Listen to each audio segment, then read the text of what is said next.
तो अलग अलग मुद्दों को लेकर बिहार में विरोध प्रदर्शन थमता नहीं दिख रहा है, लेकिन विरोध प्रदर्शन पर कार्रवाई भी हो रही है। जी हां, हम बात शिक्षकों की कर रहे हैं जो सक्षमता परीक्षा का विरोध करने के लिए सड़कों पर उतरे थे, अब उन पर गाजगिरी है। बड़ी खबर आपको बता रहे हैं, उनके विरुद्ध शिक्षा विभाग ने कड़ी कार्रवाई की है। दरअसल नियोजित शिक्षकों के सक्षमता परीक्षा को लेकर विभागीय गाइडलाइंस जारी किए गए थे। उन गाइडलाइंस के विरोध में मुंगेर में पर प्रदर्शन किया गया था, जिसके बाद 21 शिक्षकों को चिन्हित किया गया और उन 21 शिक्षकों का न सिर्फ वेतन काटा गया बल्कि 7 दिन में उनसे जवाब भी मांगा गया और इसके साथ ही सक्षमता परीक्षा में उनके शामिल होने पर रोक भी लगा दी गई। तो ये वो आदेश पत्र हम आपको दिखा रहे हैं। हमारे सहयोगी प्रीतम भी हमारे साथ हैं, हम इस मामले पर पूरी जानकारी लेंगे। तो प्रीतम, सक्षमता परीक्षा में शामिल होने पर रोक लगा दिया गया सिर्फ इस कारण कि वो प्रदर्शन में शामिल थे, इसके विरोध में, क्या है ये पूरा मामला? हाँ, देखिए दीपक, क्या है कि लोकतंत्र की कुछ बुनियादी चीज़ें होती हैं। धरना, प्रदर्शन, ये सब बुनियादी चीज़ें हैं और इससे लोकतंत्र जो है वो जीवित रहता है। और अगर संविधान के दायरे में, कानून के दायरे में आपका प्रोटेस्ट होता है तो वो बुरा नहीं है। दरअसल जो सक्षमता परीक्षा जो ली जा रही है, पहले ये बात सामने आई थी कि मामूली परीक्षा लेके जो है नियोजित शिक्षक उन्हें राज्यकर्मी का दर्जा दे दिया जाएगा। लेकिन शिक्षा विभाग की एक लेटर एकाएक लोगों के सामने आ गई, जिसमें इन लोगों को हटाने की सिफारिश की गई अगर वो परीक्षा पास नहीं करते हैं। उसके बाद से नियोजित शिक्षक जो वो सड़कों पे आना शुरू हुए और फरवरी के पहले हफ्ते में उन्होंने प्रखंड स्तर पे जो है आंदोलन किया। उसी आंदोलन के दौरान मुंगेर में 21 शिक्षक को पहले शिक्षा विभाग ने, वहाँ के जो जिला शिक्षा पदाधिकारी हैं, उन्होंने कहा कि इनको चिन्हित कीजिए और चिन्हित करने के बाद 21 शिक्षकों के ऊपर कार्रवाई की गई है।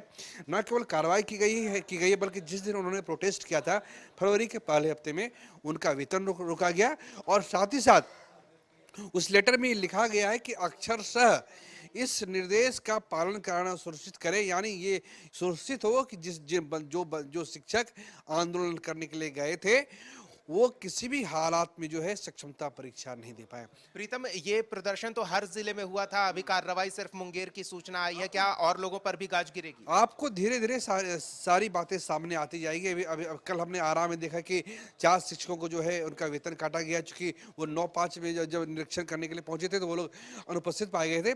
तो धीरे धीरे जो है आरा है, औरंगाबाद है, मुंगेर है, कुछ जिलों से मामला निकल कर सामने आएगा। क्योंकि हम लोग जो है रिपोर्टर होते हैं, हम लोग को भी सरकार के वैसी खबरें जो थोड़ा परप्लेक्स्ड करती है सरकार को, या वैसी खबरें जो सरकार को थोड़ी चिंतित करती हैं, तो वहाँ से खबरें निकालना थोड़ा मुश्किल होता है। तो हम लोग भी अपने तंत्र से काम करते हैं, लेकिन हम लोग की कोशिश होती है कि अगर सरकार ने अगर बहाली की है तो उसके लिए माननीय मुख्यमंत्री को बहाली हम लोग शुभकामनाएं देते हैं। उनके रहते 2,20,000 की 17,000 की बहाली हुई, उस वक्त उप मुख्यमंत्री तेजस्वी यादव थे। लेकिन अगर कोई गड़बड़ी होती है या लगता है कि ये कानून के विरुद्ध हो रहा है तो उनको भी उठाना काम होता है, तो थोड़ा मुश्किल होता है। लेकिन हम यकीन मान के चलिए कि आगे के दिनों में इस तरह के मामले और सामने आएंगे। चलिए, धन्यवाद प्रीतम इस तमाम बातचीत और जानकारी के लिए। तो कार्रवाई हुई है, अब देखना होगा कि आगे क्या ये कार्रवाई का सिलसिला जारी रहता है और विरोध प्रदर्शन करने वाले शिक्षकों पर, खासतौर पर जो सक्षमता परीक्षा के विरोध में खड़े थे, उन पर और अलग अलग जिलों में कार्रवाई होती है। फिलहाल एक छोटे से ब्रेक के लिए रुकते हैं। के पाठक न सिर्फ सड़क पर चर्चा में हैं, स्कूलों में चर्चा में हैं, बल्कि विधानसभा में भी चर्चा का विषय बने हुए हैं। विपक्ष के लिए के पाठक हथियार बन गए हैं सरकार पर निशाना साधने के लिए। राबड़ी देवी इससे पीछे नहीं हट रही हैं, सुनिए उन्हें। मैडम एक बार इधर पलट रही है, इसीलिए अधिकारी उनको सुन नहीं रहा, कोई बात नहीं चल रहा है, मुख्यमंत्री का नहीं चल रहा है कुछ भी। मुख्यमंत्री की चलो तक ही नहीं, आप तो देख रहे हैं। पलटते हैं तो वो कम हो जाता है। तो सत्ता पक्ष भी इन हमलों को लेकर बचाव की मुद्रा में आता दिख रहा है। जेडीयू प्रवक्ता नीरज कुमार ने इस मामले को लेकर कहा है कि कार्यपालिका से विधायिका ऊपर है और विधायिका ने अगर कह दिया है तो उसका पालन किया जाएगा। सुनिए। माननीय मुख्यमंत्री नीतीश कुमार जी ने जो सदन में कहा कि विद्यालय 10 से 4 चलेगा, 15 मिनट पहले शिक्षक आएंगे, 15 मिनट बाद जाएंगे, ये ब्रह्मवाक्य है, ब्रह्मवाक्य। जैसे ब्रह्मा विष्णु महेश को कोई इनकार नहीं कर सकता है, वैसे ही समय सारणी को कोई इनकार नहीं कर सकता है। इसलिए मुख्यमंत्री जी का सदन में दिया गया मंतव्य महत्वपूर्ण होता है। तो शिक्षा विभाग के लिए के पाठक एक औजार हैं जो शिक्षा विभाग में जो खरपतवार उगाया है उसे साफ करने में जुटे हुए हैं। तो विपक्ष के लिए के पाठक एक हथियार हैं जिसके जरिए सरकार पर हमला किया जा रहा है। सदन में लगातार गूंज उठ रही है के पाठक की। सीधे हम विधानसभा का रुख करते हैं, संपादक अशोक मिश्रा से जुड़ते हैं और उनसे समझते हैं। अशोक जी, के पाठक अब विषय बन गए हैं कि विधानसभा के माननीय सदस्य विधायिका और कार्यपालिका के अधिकार क्षेत्र को चिन्हित करने में जुट गए हैं। क्या चल रहा है के पाठक को लेकर? बिल्कुल, देखिए, शिक्षा विभाग के अपर मुख्य सचिव के पाठक का मामला दीपक दिनों दिन गर्माता जा रहा है। ये अलग बात है कि इन सब से दूर के पाठक आज भी कटिहार जिले का दौरा कर रहे हैं और स्कूलों का निरीक्षण कर रहे हैं, लेकिन के पाठक के नाम पर विधानसभा के अंदर और विधानसभा के बाहर बवाल मचा हुआ है।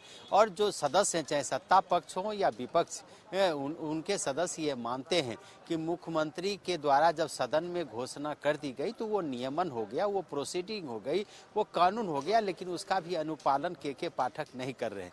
और इस क्या वजह है कि मुख्यमंत्री के आदेश का भी पालन के पाठक नहीं कर रहे हैं और मुख्यमंत्री कोई कार्रवाई नहीं कर रहे हैं। आपने देखा होगा कि आज भी राबड़ी देवी का जो बयान आया है वो काफी एक तरह से कहिए कि तंज वाला बयान है, और राबड़ी देवी ने साफ तौर पर कहा कि के पाठक मुख्यमंत्री की बात को भी नहीं मानते हैं। तो ये कह लीजिए कि भले ही स्कूल के समय में जो परिवर्तन हुआ है वो विद्यार्थियों के लिए हुआ है, लेकिन शिक्षकों का संकट दूर नहीं हुआ है। और यही वजह है कि बिहार में शिक्षकों की संख्या काफ़ी अच्छी है और वो मतदाता भी हैं। सामने चुनाव है, उसको लेकर के राजनीतिक दलों के जो नेता हैं वो अपने वोट बैंक के डर से शिक्षकों के हित की बात को लेकर के पाठक को लगातार घेर रहे हैं। और यही वजह है कि के पाठक उनके निशाने पर है, सरकार उनके निशाने पर है, लेकिन के पाठक को इससे कोई फर्क नहीं पड़ता है। और भरे सदन के अंदर और सदन के बाहर के पाठक के नाम को लेकर के बवाल मचा हो, लेकिन मुख्यमंत्री ने जिस तरह से साफ तौर पर संदेश दे दिया है कि वो के पाठक को नहीं हटाएंगे, उससे साफ है कि के पाठक ये मानते हैं कि मुख्यमंत्री का जब उन्हें आशीर्वाद प्राप्त है तो फिर वो अब उनका जो काम है उस काम में वो लगे रहेंगे और विपक्षी या अपने राजनीति ये कह लीजिए कि जो उनके खिलाफ है उसकी वो परवाह नहीं कर रहे हैं। और यही वजह है कि के पाठक अपने काम में लगे हुए हैं। जी बिल्कुल, धन्यवाद अशोक जी इस तमाम बातचीत और जानकारी के लिए।